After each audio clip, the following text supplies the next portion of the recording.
Welcome to the Stuff and Things Podcast, your home for all stuff related to your favorite things in entertainment. Now, here are your hosts.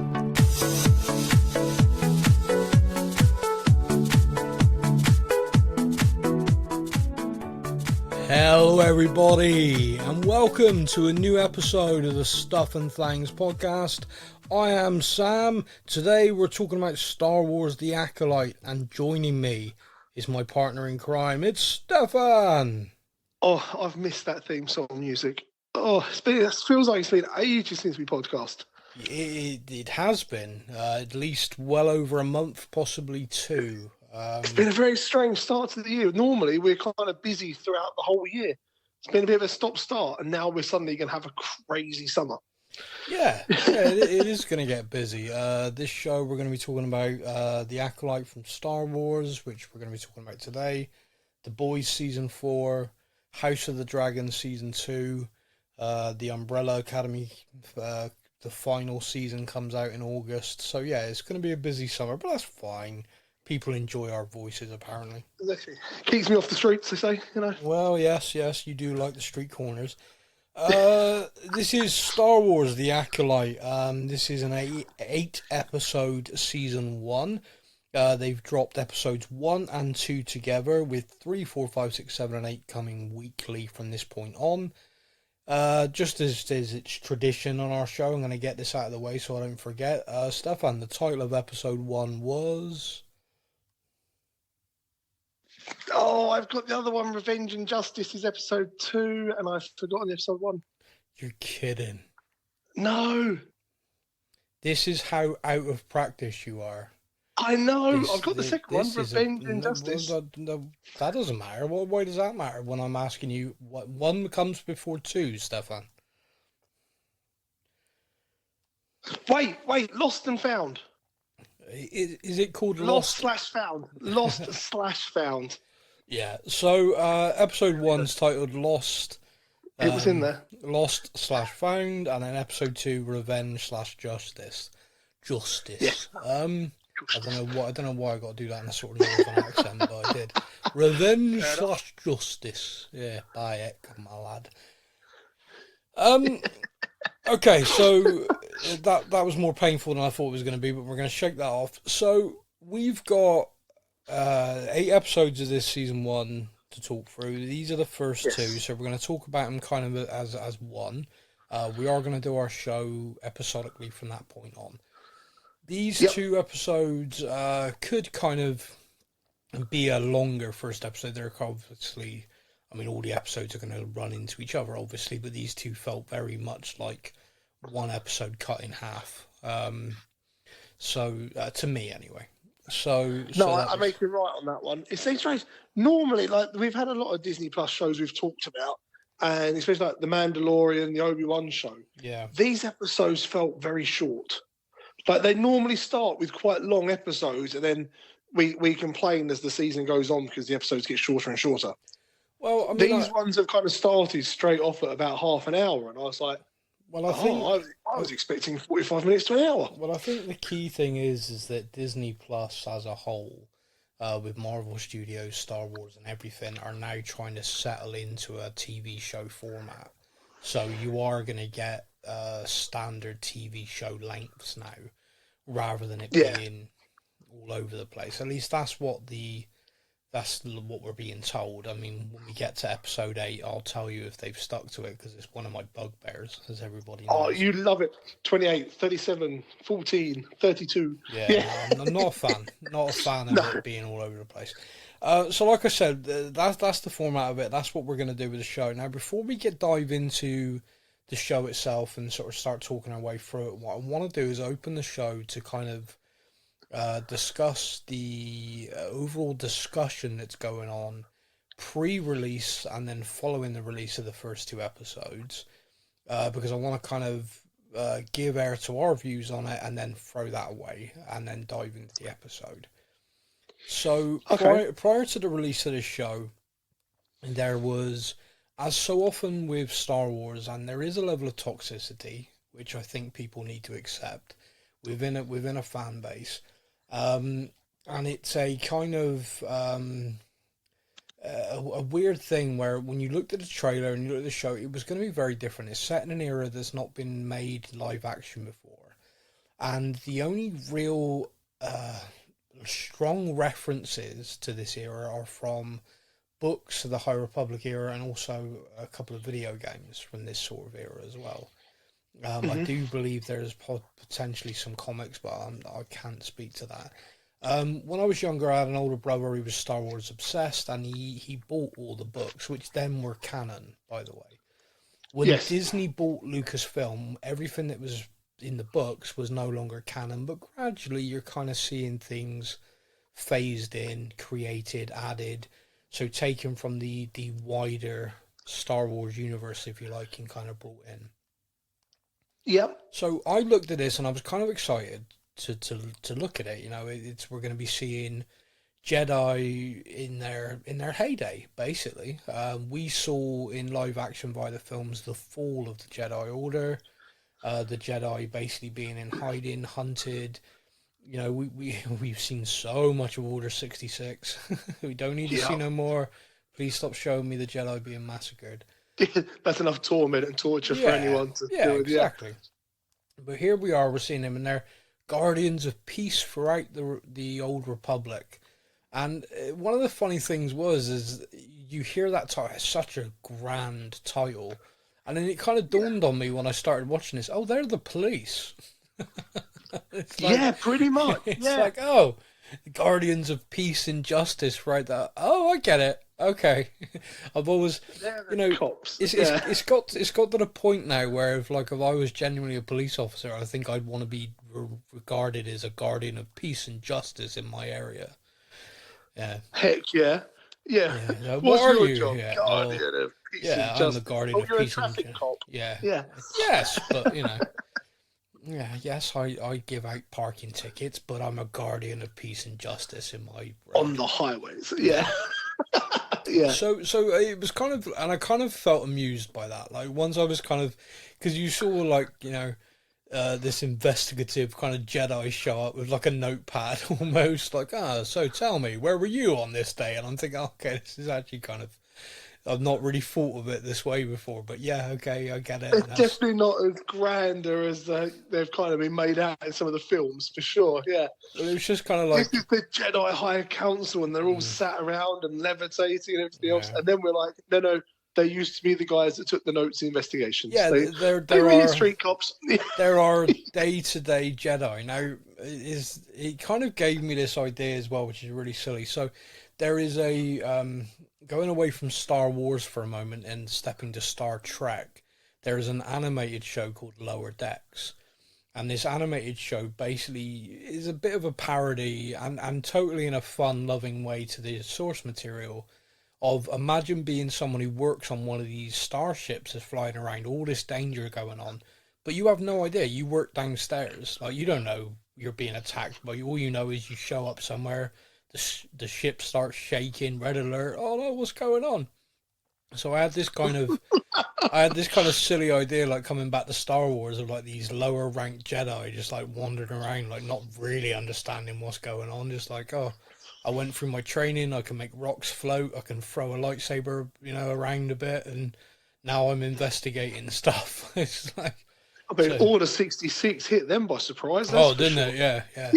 Yeah, no wonder why they got wiped out, by the way. It's like, if this is the standard of Jedi, because we're used to looking at Obi-Wan, Yoda, Anakin. These day-to-day Jedi suck. So no wonder why the clone troopers were able to take them all out. But yeah, so anyway, sorry. It was just like that. But so I was looking forward to it, and I've been looking forward to it a while just because I thought, okay, this is going to be different. And I like looking at things differently in the Star Wars universe. The first two episodes have come out.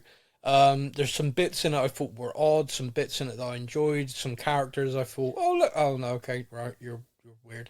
And some characters that I kind of like, okay, I'm interested. So I've got no kind of strong, I hated it, or like, I loved it. I'm just kind of like, okay, I'm in. Let's see where the story goes. But as per usual with anything Star Wars related, the online kind of Oh, reaction now the first two episodes have come out is really quite something. Like I've seen, and I feel like I've said this a few times. Like I've seen starts to shows, and I've seen episodes or films, and I've looked at the reaction and thought, oh wow, this is Star Wars fans at their worst. yeah. And then I've seen the reaction to this, and I think there's no. It's like wow, okay, I don't even know where to go. Now, I wanna read something to you because I'm curious to see how you feel when I read this to you because That worries me. Yeah. my reaction to this was kind of like, oh well, let me read this to you. So there's a series of tweets from a very well known. I'm not going to name him because he doesn't need any more fans. A very famous Star Wars reviewer, blogger, whatever you like. And he put this tweet out after the first two episodes saying, in these first two episodes, there's not one Jedi that isn't a person of color. There's not one white male Jedi in any of this. The only white male character with a line in the opening episodes is a criminal escaping thing. Um, the characters are all mixed race, person of color, female, every minority you can imagine. No white male demographic tailored to it at all. Now, I read that. Oh, mate, my brain just like melted. So let me just clarify. He is complaining that a fictional show set in space with aliens, etc., doesn't have a white American so far present in the country, even though it's set in space with all these different alien races. I think that the key to this is I don't read this as that's the complaint. I read this as there is a feeling, certainly in America, and I think it's come to the UK a bit as well globally, the go woke, go broke movement of please stop creating stories that are deliberate in forcing all of this stuff to us. Just focus Yeah, on telling us good stories. Now, this guy had said several times in the build up to watching the episodes, I just really want to watch good Star Wars stories. He's yep, he's not someone I like. I'm going to put this out there, okay? Because I don't want people to hear me defending this asshole. I don't like him. I think some of the stuff he comes out with is just toxic, awful, right whistle baiting crap. But his point going into it is one that I always actually feel the same way about, which is I don't care who alien, color, race, gender, any of this stuff. I have zero interest in any of it. Please just tell me a good story because if you tell me a good story, I'm completely locked in and everything is normal 100%. because it's a good We story. yeah, we watch TV to enjoy storylines. Yeah, Yeah, yeah, and then that's it. And in the build up to this, it was just this is it, this is it. And then his feeling after watching it was, this isn't a good story, and that's again, and that's a personal thing. That's everybody can feel differently about that, and nobody's wrong, nobody's right. Everyone just has an opinion mhm, on something, and that's fine. And yep, because he felt that way, it was his view of, well, look at this, look at this, look at this. This is all being shoehorned in. Now, this individual is someone with such a influencer position. They've actually been given a preview of episode 3. So okay, I'm gonna read to you this spoiler comment from episode 3, which has me worried. And okay. in episode 3, for the first time in Star Wars, they introduce pronouns to the characters and make it a big deal. Oh no. Okay. Oh, okay. So in Star Wars canon, from every film, every TV show so far, everything, it has never been a thing. No, I can't say I've ever noticed or recognised. So here's my issue with that, and it is an issue, and I will stand behind this. It's not needed. Like, it's not if you want to create a social commentary, if you want to create a piece of work, an art, a TV show, a film, where you are speaking to that issue, then by all means do it. You can create things that can be thought-provoking and all of that stuff. If you're creating a Star Wars show, can you please just allow us to have the escapism of watching Star Wars? Like, it doesn't need that. Now, I've not watched episode 3.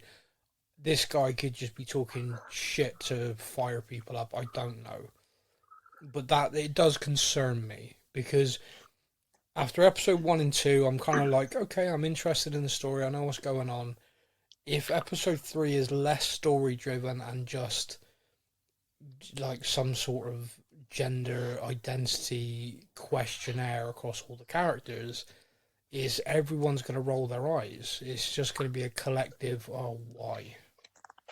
Yeah, I mean, without criticising the overall company that's now in charge of all of this, without naming names, because I'm not brave enough, there is a definite kind of thing at the moment, like, Latino Snow Whites and stuff like that, which people are very much kind of now aiming a lot of things at said giant company. Yeah, the House of Mouse. The House of Mouse, because it always used to be about the story and unique stories and original stories, and even taking old fairy tales and turning them into a fantastic movie that you could escape and watch. And everyone loved the old classic House of Mouse. And if you watch anything really from them in the last 5-6 years, it's been more like watching a tick box exercise than it has been watching a story. Yeah. And I really don't want that to come across, because once it makes it into Star Wars, we're already watching it slowly creep in here and there into the Marvel stuff. We don't need it creeping into Star Wars as well. Like, just give us good TV. Give us good storylines. We don't care about a character's gender, race, skin color, and everything else, because it's Star Wars. It's set in an alien race, like aliens everywhere, and we really couldn't care what someone looks like in Star Wars or anything like that, because of what it is, like the genre, the fantasy, and everything else. But please don't then make that the key features and take away from Star Wars the Star Wars. Just give us good storylines. Mate, I think I'm just going to dive in to smooth over and clarify something you're saying, because I'm worried you could be misinterpreted. The point is that there's no issue having any aspect of gender, sexuality, anything like that in stories, because everybody exists and everyone's fine. Be the best person you are. The point that Stefan's trying to make, him trying to drive home, and one I agree with, is if it's a good story, no one cares that person's gay. No one cares that this person identifies as this or whatever, because you're locked into the story. And if you tell a good story and those characters are within it, then it normalizes everything. And that's what everyone tells me is what they want. You just want it to be normal that this person exists, normal that exists, normal that this is going on. 100%. No, 100%. Then don't put it on a pedestal.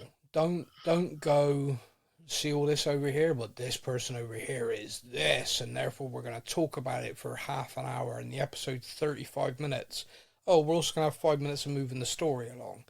That's where there's a problem. That's where people disengage. That's not normalising. Yeah. No, that's not treating it as normal. Like, now, I'm going to say this as well, that these first 2 episodes, I read that tweet where it was like breaking down, there's no this. Mate, I didn't notice. I didn't. No. I was watching Star Wars. I was just watching Jedi. It didn't even occur to me what colour or race or gender or sexuality. No. None of that even crossed my mind. I don't know who the person is that tweeted. There's not obviously someone that I follow. Yeah. So I don't know what their previous stuff is like. But that to me just sounds like someone who didn't particularly enjoy it and decided, you know what, I am going to clickbait the hell out of this then.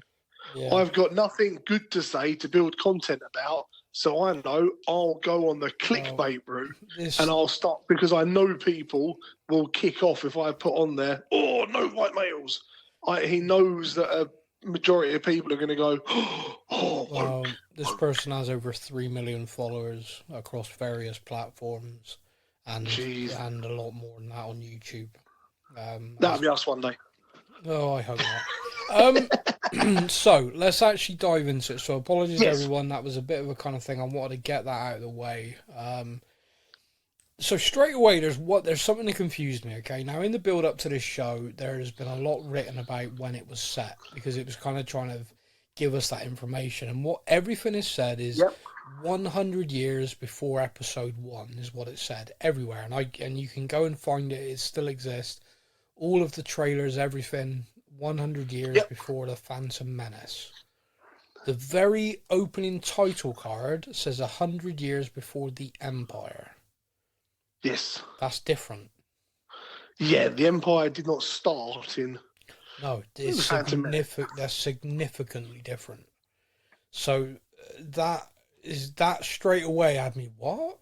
That's different. That's massively different. That changes this hugely because if it was 100 years before the Phantom Menace, then that's probably about 130 years. So that's a 30-year difference. Yeah. 20, let's say 20 years. 20 years. Like Anakin goes from 8 to like 20 to whatever it is. So let's call it 20 years.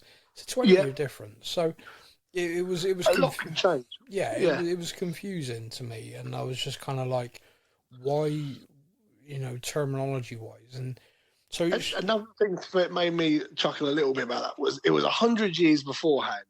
Now, to the everyday human, 100 years that's quite a long time. Yeah. But how old is Yoda? Oh yeah, Yoda's kicking it. Yeah, he's around somewhere. Actually, in terms of Star Wars lifespans, 100 years isn't all that long. Well, it depends on the race, I guess. Yeah. So we then go into like a scene and we see Trinity from the Matrix, and that's what her character is going to be called in this, as far as I'm concerned. Trinity Jedi. So I'm going to write the Matrix, and she's the Jedi. That's for so sure. I'm going to write down I'm going to read to you the note I wrote down. Trinity from the Matrix as a Jedi. That's fun. Oh, is what I wrote next to it. Did you like the very Matrix-esque run up the banister of the stairs? Yeah, I mean, it was that. It was also very Jedi. I mean, it was. So, Trinity from the Matrix as a Jedi. A young girl sort of comes in, challenges her to a fight. She's like, "Listen, young warrior, I admire your bravery, but I'm a Jedi. Go away." This young unidentified force wielder, which I thought was like, that's like a police code almost. Like, hey, we got a 107 in progress. We got a UFW. Yeah. So I thought that was kind of, again, this Jedi's police thing was amusing. The fight ensues, and she's a sort of Jedi master, just like, okay, chill out, taking it and not really getting overly involved. When she throws loads of knives, she finally wields a lightsaber and takes them out, which was pretty cool. I like that, the chopping the knives down. It was very reminiscent of the old laser fire. Yeah, so, but then this kind of assassin realizes, Jedi will ultimately save the people around them, so she throws one of these knives at this poor bartender who's there. The Jedi stops it, but of course she then launches another knife straight into her heart. So I was like, wow, okay. Yeah, that was a bit like, oh, okay, we've seen the death of a Jedi early. Okay. Yeah, it's like, very early. It's funny though, because Trinity, and again, I'm still calling her Trinity, appeared in like a lot of the trailers and a lot of promotional stuff, and she's dead in the first scene. Yeah, wasn't expecting that. Yeah, so that was quite like, oh wow, okay. Fair enough. I knew, one of the things I knew about this show is I knew she was in it, and I guess she was in it, but Yeah, albeit she was in it briefly. for a moment. Yeah. So She was in it before the title scene. so she dies. Now, there's a couple of things with that. Like she dies, and this young assassin just wanders off. Pretty badass, I guess. And I'm She thinking, was going to kill the bar. She was going to kill the yeah, bar owner until realised he had a child, yeah, and then just walked away. And I was like, oh, okay. yeah. So I thought that was kind of badass. Now, how confused were you then when that assassin seemingly just seemed to be the most chill person in the world working on a starship in the next scene? Yeah, a little bit. Like, genuinely, were you confused, or did you not? Yeah, a little bit. Yeah. I was kind of like, she woke up in the bed, and I was like, oh, okay, so this is obviously her a few days later. Yeah. And then she's just like proper chilled out, relaxed. Like, yeah, and I'm like, oh, in my brain, I'm like, oh, they're the most dangerous ones. The ones that are that kind of calm and, oh, she's a stone cold killer. All right, Yeah, then. yeah. I was And like, then she gets investigated. It wasn't me, and I'm like, yeah, they all say that. Yeah, all right. So yeah. in my head, at this point in my head, I'm like, holy crap, she is like stone cold killer. Yeah, Like so stone cold that the next day she doesn't even care. She just goes to work. Like, yeah, damn. yeah. She's called was it mech neck? She was calling herself, where basically mech tech or something. Yeah, mech tech, where she's basically doing the job of an astro droid. When it's like, oh, the Republic have banned this, and she's like, yeah, well, the pay's good. Yeah, the pay's good. We're more flexible than droids. Okay, fair enough. No, wasn't entirely sure what that line was all about, but yeah. I don't know. I think we all knew. So she's the Jedi show up. We see like some members of the Trade Federation, which was kind of funny. Yes, and memories of those guys. And they're on about just leaving them to die, and she's like, "I can hear you." So the Jedi show up to do an investigation, and we see this young Jedi Knight, and she recognizes him. And you're like, oh, okay, she was in the Jedi Order. That explains why she was able to use the knives and do what she was doing. Okay, right, yeah. She was trained by the Jedi. She left. She's the Force wielder. Yeah, she's obviously then fallen in with some bad people, and now she's killing Jedi, and she's hiding here, pretending. Okay, this is interesting. Yeah, see, I was kind of putting it together. She has that kind of freak out when she sees the fire outside the ship. Yeah. And one of the assassin's lines was they said about, we don't just, we don't attack people unarmed, or the Jedi says something like that. And she goes, yes, you do. Yeah. And then we see the fire, and I'm like, oh my God, this person's family was killed by Jedi. That's why she hates them. Oh my God. And then her friends are Jedi. Like, this guy recognized her. She's like, yeah, well, I'm she was a really, Jedi. I'm really glad you brought that line up, actually, because I did highlight it, because yeah, there's something's happened there. So look, we're not going to dive through this scene by scene. So we then learn via sort of like a dream and stuff that this lady is called Osha, and she had a twin called May. And straight away you're kind of like, oh, okay, now we get it. It's the twin. Yeah, there's always an evil twin, people. Now there's always an evil one. Something happened. Yeah, everyone can make their minds up who that is. Something happened when they were young, and their family were wiped out. There was a fire involved. Something happened, and May is looking for revenge on 4 Jedi. Osha was a Padawan and left the Order at one point, and we then get to meet her former master. Master Soul. What are your initial impressions of Jedi Master Soul? He's definitely no Qui-Gon Jinn, that's for sure. Oh, really? What made you say that? I don't know. He seems he seems like the very relaxed. He's kind of very, I can deal with it. I'll do it. And he's also got this whole I failed her sort of chip on his shoulder as well. Yeah. For me, like the Jedi Knights, they were like, Qui-Gon Jinn was just like the ultimate cool character. I know everyone kind of loved Obi-Wan Kenobi, but for me, it was always Qui-Gon. Like when he died at the end of the Phantom Menace, I was gutted because his character to me was just like, it was coolness personified. Yeah. And this guy's come on, and he's doing his teaching scene. He's teaching the youngsters. Now, this scene at first confused the crap out of me. Okay. Because he's teaching. We've just kind of learned that our main character isn't actually the bad guy, but used to be a Jedi. Yeah. And then the next scene is a Jedi Master in a room full of younglings. They close your eyes, tell me what you feel. One's like, oh, life and balance and freedom. And then a little girl in the corner goes, I can just see fire. Yeah. Now, bearing in mind, we've just had a scene where our main character is freaked out over a fire on a spaceship. Yeah. My brain's going, oh, flashback to her being in the Jedi Order and being a Padawan. Okay. Yeah. I mean, to be fair, This is kind of cool. I'd be freaked out. Yeah. I'd be freaked out by a fire outside of a spaceship, mostly because there's no oxygen. But we're just going to ignore that. Good point. Yeah, let's step over that one. Yeah. Yeah. So. Anyway, that just blew a hole. Yeah. Just ignore that. It's Star Wars. We're fine. But I was convinced this bit was a flashback. I see, yeah. Convinced it was a flashback, and then he starts talking about how the Jedi's been murdered, and I'm like, wait, not flashback? No.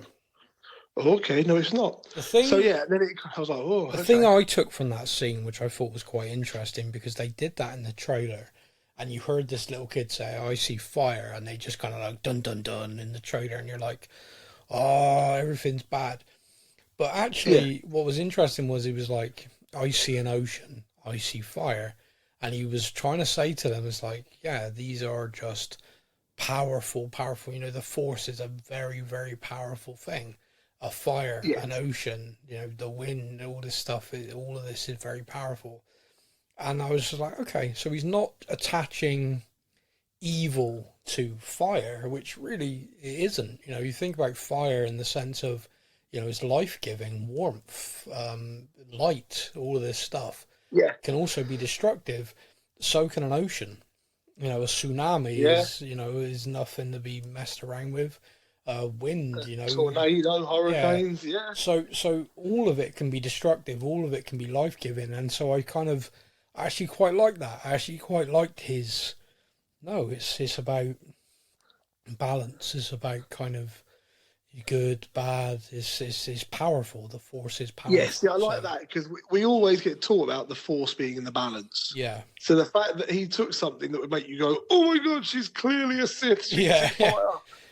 He turns around and goes, well, yeah, but the balance, and you're like, oh, he's a master. Yeah, Order 66, that kid. No? Okay. Yeah, that one. Yeah, that one right there. Yeah, just take that one to that special room. Then we find out then that it's actually not a flashback at all. Nope. He gets told it's his old Padawan, and you kind of see that.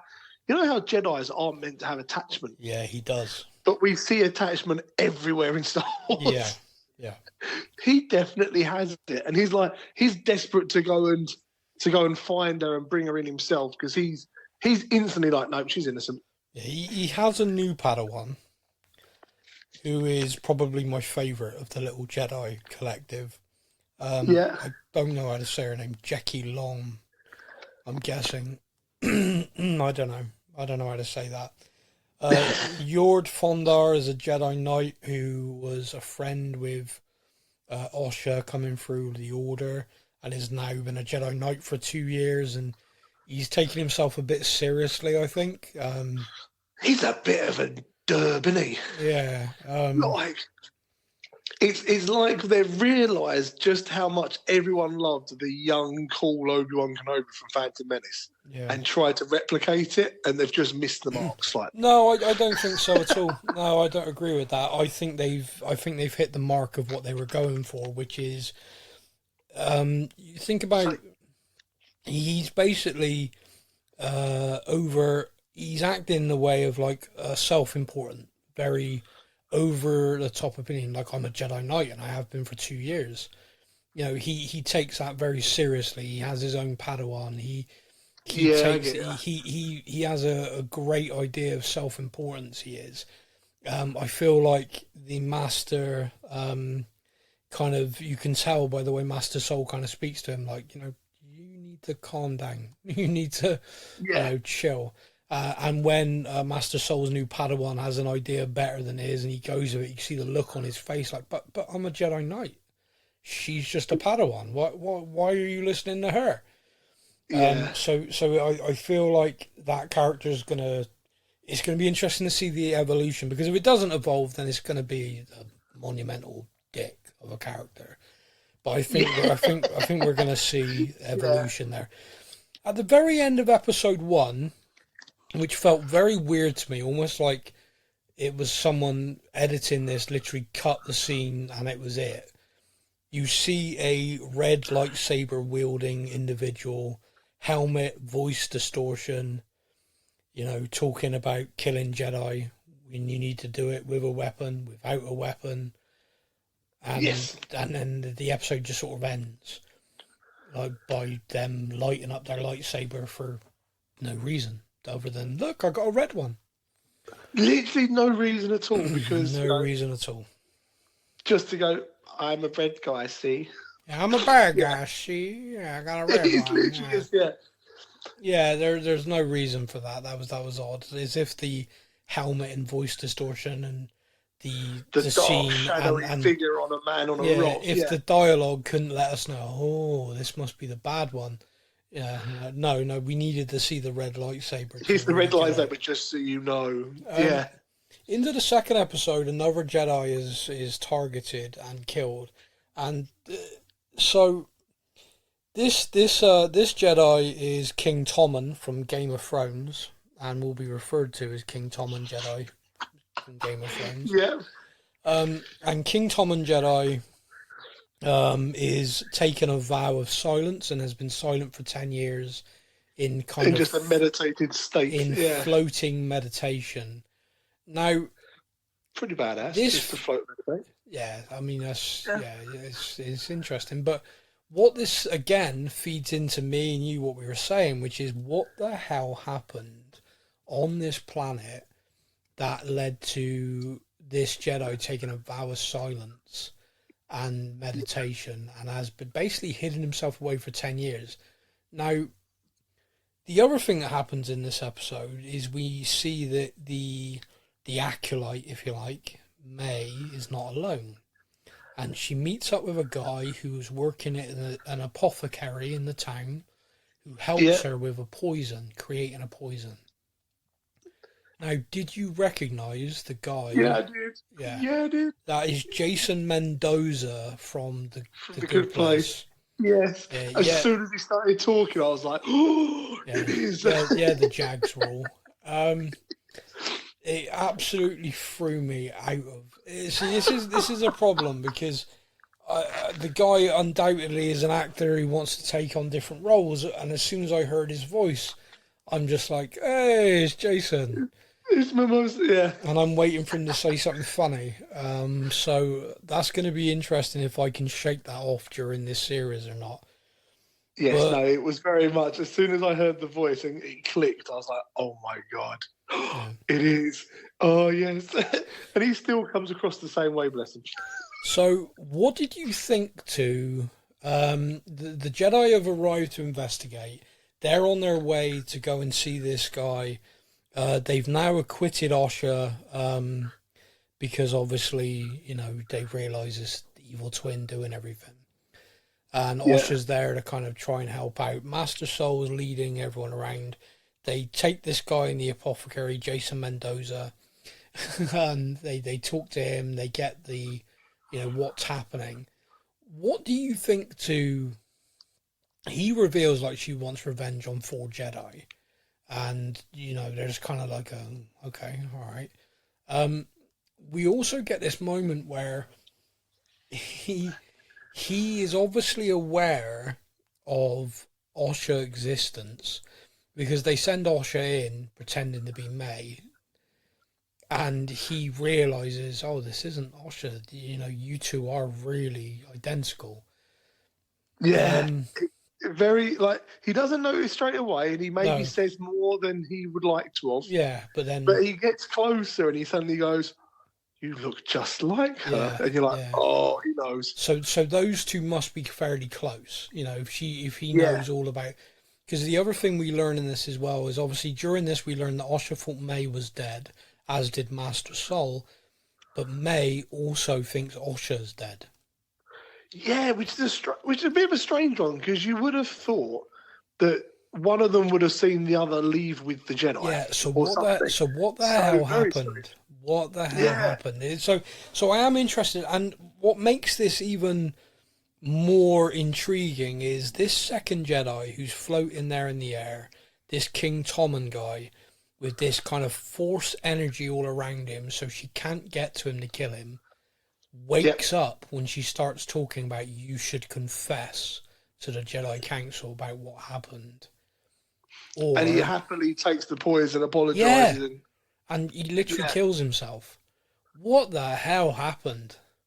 Yeah, something messed up went down on that planet. Or something. Something messed up must have happened so bad that this Jedi wanted to lock himself away from the galaxy for 10 and hasn't years. spoken for 10 years. Yeah, and then willingly kills himself instantly, given the opportunity. Instead of facing the consequences for what he did.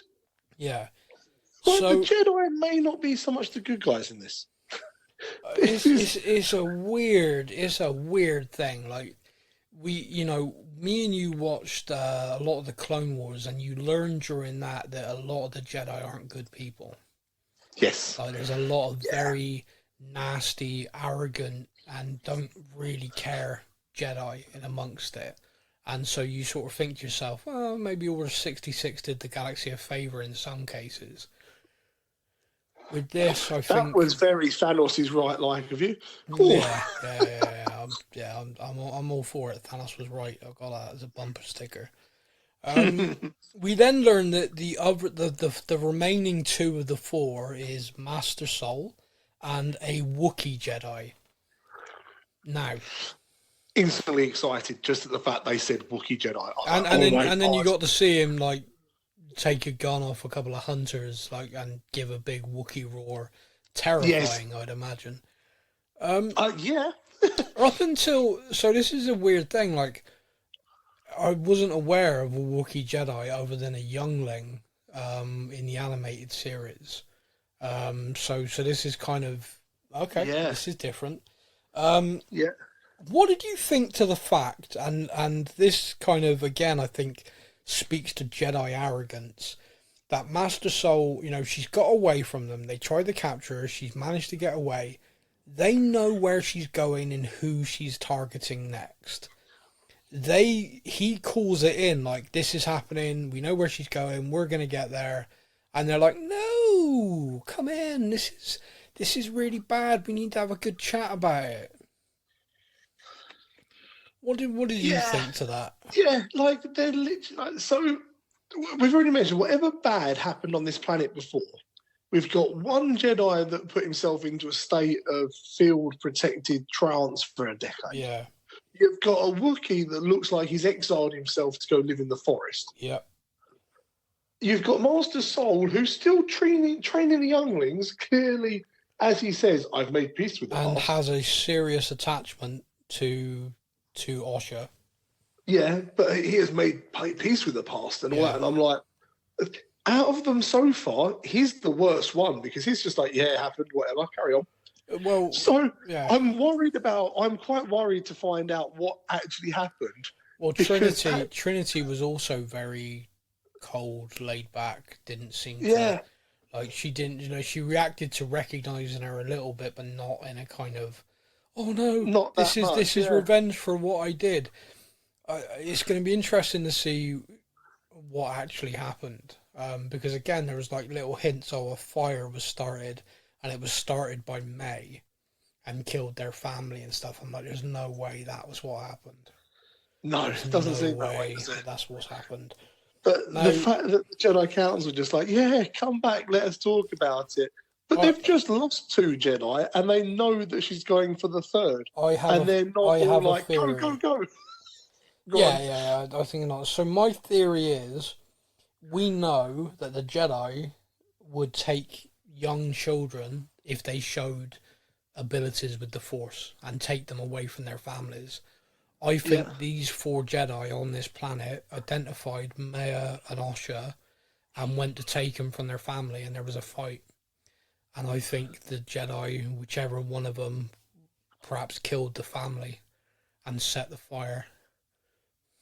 Because there was a line. Quite possible. I thought we were doing the right thing. Like something happened. Something definitely happened, and I've always had an issue with that, with the Jedi. There's a lot with the Jedi Order's messed up. It's a cult. And there is that taking young kids from their families and then taking them and raising them in like a doctrine of the Jedi. It's brainwashing. It's messed up. Very much so, yeah. It's a case of if you accidentally get born with some sort of Jedi power, you're screwed. Yeah. Say goodbye to your family. You ain't never seeing them again. No, because you're not allowed attachment. So you're never going to see them again, and we're going to take you away from them. So it's imagine having twins and someone's trying to take your twins away from you. You're gonna fight back.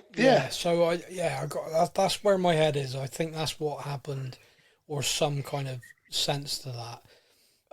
Look, there's lots of bits and pieces and stuff, but I think the overview is what we've done. Are there any other bits that you want to pick out that you want to discuss? Just a little bit of an overall thing, I guess. Yeah. This is nothing like what I expected it to be. Well, that's not a bad thing, is it? It's not always a bad thing at all. You're right.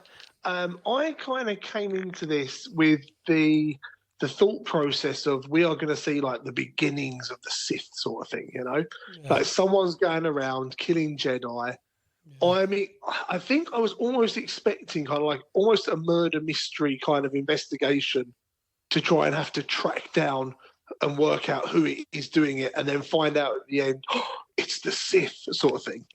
I think that's what we're getting though. A little bit. I didn't expect to see at the literally the first scene to see the identity of who was doing it, if that makes sense. Yeah, but I think. And I was like, oh. Yeah, but I think what we're seeing is the identity of a weapon.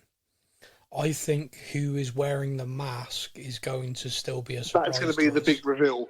I think the person in the mask could end up being someone who we're watching. Could well be someone that we are seeing or get introduced to as a Jedi, but is actually a Sith. Oh, okay. Or perhaps Jason Mendoza. If at any point the guy in that helmet throws a Molotov cocktail, it's Jason Mendoza. We know that's who it is. We know who it is. That's how that fire started on the planet. I've worked it out. Through a Molotov. This is a real niche. If you haven't seen The Good Place, this is really over my head. That is very, very niche. But yeah, so overall, like I said, I didn't come away from it going, God, I hated that. I didn't come away from it thinking, wow, it was amazing. I just kind of went, okay, all right. Very middle of the road. You got me interested. Let's see what the next episode brings. And that's kind of where my head is. The previews from people who have seen it are universally scathing, so I'm just going to stop reading those, wait to watch it myself, and we'll see where we go. I have learned the hard way not to go with the Star Wars fan base, because they can turn on you very quickly. Big time. But that is it. That is our show for this week. Thank you so much to everybody who listens. We really appreciate it. Get in touch with us. Let us know your thoughts on the first 2 episodes and where you feel the series is going to go, the mystery behind it. What do you think happened with Osha and May's parents? Who do you think the person in the mask is? Until next week, where we'll be talking about episode 3, you all take care. And may the Force be with you. Thank you for listening to the Stuff and Things podcast. We hope you enjoyed the show. You can find us on Facebook or online. Simply search the Stuff and Things podcast to join in our conversation every week.